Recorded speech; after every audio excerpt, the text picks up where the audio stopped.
Hi everyone, Coach Kalu here. Today I want to talk about something that, with everything that's going on, a lot of businesses, a lot of different things, layoffs, termination, I want us to keep us a little bit up to beat. I want to keep us a little bit upbeat. Sorry, I have so much I want to say that I'm trying to connect this and this at the same time. So my apologies. But unedited, let's start this again. Hello, everyone out there. Coach Kalu here. I would like to share with you a different subject today, talking about innovation and being resourceful. As someone who grew up in the Caribbean at an early age, we learned very quickly how to be resourceful. We played with sticks and rocks and things that I thought was normal. So, I remember a really quick story about we had the juice boxes, and the juice boxes are smaller. Think about a milk carton, and so we call that a juice box on the island.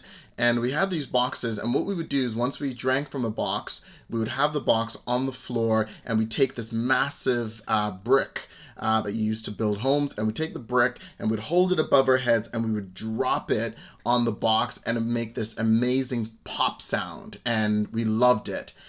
I was quite young when I did that, and so when I raised the brick, it actually fell on my chest. I believe how my mother tells the story, I had to go to the hospital. There's a few things because it literally knocked the wind out of me. So, and that's just us being kids and just wanting to play. So I'm really just talking about resourcefulness. What can you do to be resourceful in your business and innovative in your business? There's lots of ideas out there. I would like to share my top 5 ways that you can be innovative and resourceful in your business, as well as they're transferable to life when you take a look at it. So, number 1, and these are things I've been dealing with, helping my clients go through, as well as people I'm just having conversations with, people who've reached out that we're having conversations with. So number 1 is ask your team and your staff. They know, they've been with you for a while, tap into them. They're also on the front line, so they are going to know what works, what doesn't. And if you give them an opportunity and create an environment where they can be innovative without criticism, just really open up and not get stuck on the how we're going to do it, but just dream big, it's going to allow them to actually tell you, they'll say, it would be nice if we did the following. Hey, what if we did this instead? Just ask them the question, how can we be innovative? How can we do things differently? They're going to know. I often say dream big and then focus small, because sometimes that's where we get stuck, is in the how, but right now we're just dreaming. So number 1 is definitely about ask your team. Number 2, identify the trend that's happening in your community, in your ideal client, not just in your industry. I think sometimes that's where we get stuck, because we think about just our industry. But if there's something else happening in the community, how can we, or ask ourselves the question, how can I actually help solve that problem for my dream prospect, for my ideal client, or for my community? We're seeing some of that, and that's going to lead into number 3 a little bit here. But we see some of that where the brewing companies who are saying, we have the tools and equipment. How could we help our community by making hand sanitizer, right? So there's another way of looking at that as well, which leads into 3, which is adapt a product or services for a different use. So what are some of your key services? What are some of your products? Could you adapt that to something else? We see sometimes with, people who only specialize in a certain type of baked goods is now able to bake another good. They have the ingredients. If you specialize in muffins, you could do cakes. If you do cakes, you can do cupcakes, right? You can do other things. I know for us, we did a lot of one-to-one coaching and clients, and now with being on Zoom and doing all these other things, we've really had to learn to expand our services beyond one-to-one, and now we're getting a lot of requests to do one-to-many, so doing webinars and all those other things. These are all things that we're looking at as an organization as well. And number 4, ask your clients and your customers. They will tell you, how can we help?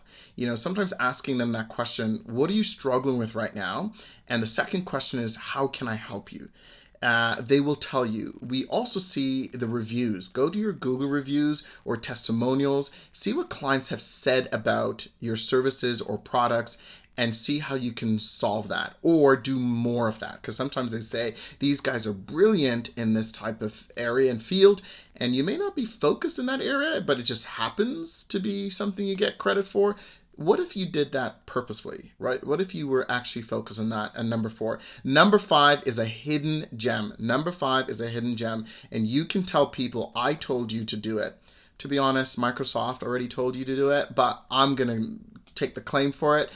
Number 5 is copy someone else's. Copy and paste. Copy someone else's great, innovative ideas. Don't be so proud, right? There's not a lot of new things. Don't be so proud to actually copy something and make it your own, right? We don't have a lot of great new ideas, so there's some people who have great ideas. Some of the stuff that I coach on are not only my ideas, things I've read, things I've experienced, things that I've been involved in, is really about how do I make it my own and help other people doing it. I'll tell you an interesting story about number 5. My business partner, Christopher, and I went to a conference many moons ago, and we heard a guy from Hay House, the book publishing company, spoke, and he said he always, in his years of being there, he always had people say, hey, but what's the next original idea? What's the next original? I want to write an original book. I want to do something original. And he said at the time, in his 18 years or so being there, he read 3 original books.